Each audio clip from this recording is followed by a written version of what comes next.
Gurudongmar lake যখন November মাসের প্রথম সপ্তাহে পর্যটকদের জন্য খুলে দেওয়া হয়েছিল, তখন তার কিন্তু ভিউটা ছিল এরকম। দেখতেই পাচ্ছ গুরুদংমার লেক তখনও কিন্তু ফ্রোজেন হয়নি বা বরফ কিন্তু অতটা পড়েনি।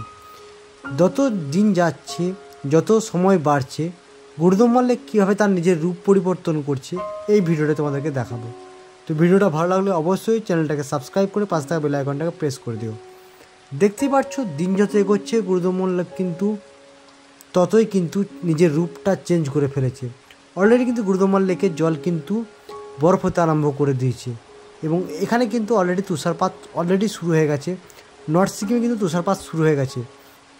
বুঝতেই পারছো নভেম্বর মাসে প্রায় মিডিল পেরিয়ে গেছে অলরেডি। গুরুদংমার লেক তার নিজের ফর্মে ফিরে গেছে। এরপরে কিন্তু প্রতিদিন এখানে কিন্তু স্নোফল দিন যত যাবে তত বাড়তে থাকবে এবং মাঝখানে আমরা দেখতে পাচ্ছি হয়তো জানুয়ারি মাসের প্রথম দিকে গুরুদংমার লেক কিন্তু বন্ধও হয়ে যেতে পারে।